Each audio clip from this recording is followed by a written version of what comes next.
안녕하세요. 아이템 모바일 라임 운영 중인 룬시스입니다.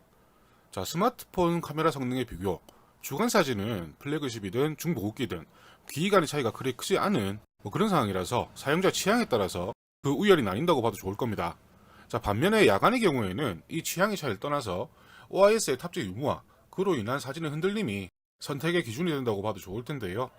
지금까지 단 한 번도 저조도 사진에서 우수한 품질을 보인 적이 없었음에도 2019년에 샤오미와 레드미 스마트폰은 티어 구분 없이 OIS는 죄다 미탑재, 성능이고 뭐고 간에 카메라가 중요한 분들에게는 참 곤란한 상황을 만들어버렸습니다. 홍노트 8 프로의 기본적인 카메라 구성과 하각은 앞선 주간 사진 리뷰에서 말씀드렸으니까요. 이번에는 저조도 사진을 가지고 홍노트 8 프로 카메라를 살펴보겠습니다. 이 리뷰는 제 블로그에 업로드 되어 있고요. 가급적 영상 디스크립션에 있는 원본을 다운로드 받아서 대화면에서 비교를 해보시는 것이 조금 더 도움이 될 겁니다. 같은 제조사의 스마트폰이라면 이미지 프로세싱 또한 비슷해야 할 건데요. 현재 샤오미의 경우에는 브랜드에 따른 구분인 건지 두 가지의 이미지 프로세싱을 탑재하고 있습니다. 첫 번째가 미8 SE 이후 미9 등에도 적용되어 있는 이미지 품질이고 뭐고 간에 흔들림을 우선적으로 방지하기 위한 셔터 스피드 우선 이미지 프로세싱, 그리고 레드미 K20 프로와 홍노트 7 등에 탑재된 사진이 흔들리든 말든 이미지 품질을 먼저 고려해서 ISO 감도를 낮추는 이미지 프로세싱, 이 두 가지가 선택적으로 탑재가 되어 있는데요. 홍노트 8 프로의 경우에는 이 중에서 이미지 품질을 고려하는 ISO 감도를 낮추는 이미지 프로세싱이 적용이 되어 있습니다.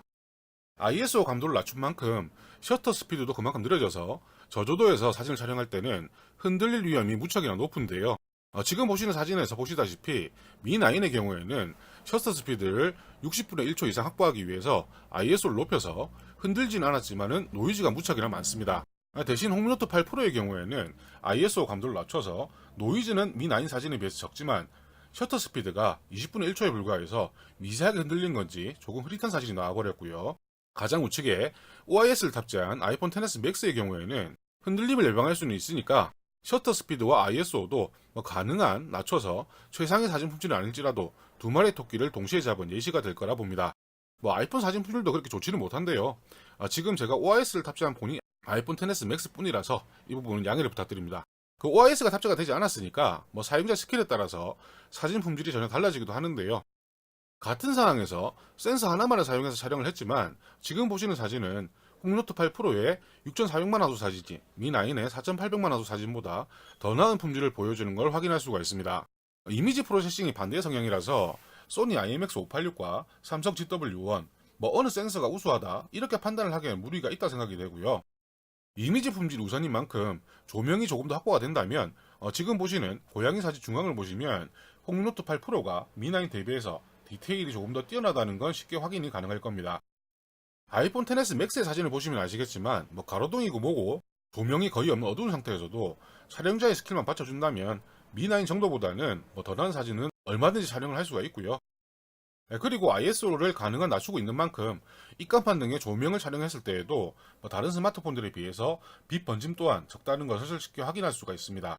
홍노트 8 프로의 저조도 사진은 저속의 셔터 스피드에서도 흔들리지 않는 스킬을 가지고 있느냐 없느냐 거기서 차이가 갈릴 거라 생각이 되는데요.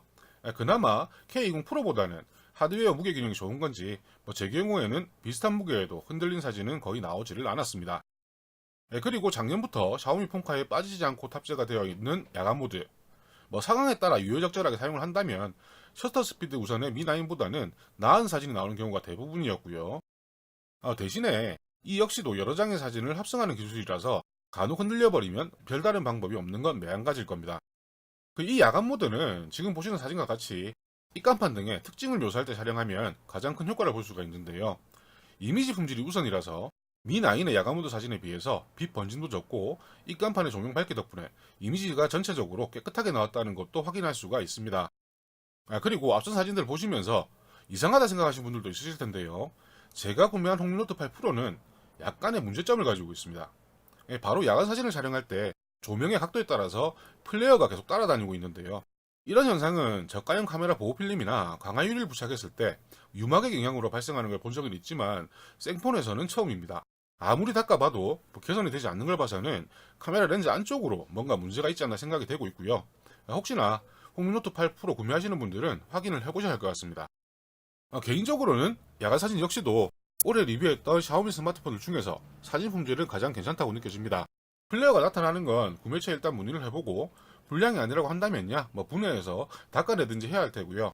그렇지만 꽤 무거운 스마트폰이니만큼 평소에 OIS가 없으면 사진을 촬영하기 힘든 분들은 절대 사용을 하면 안 되는 폰이기도 하겠죠. 플래그십 이하급에서.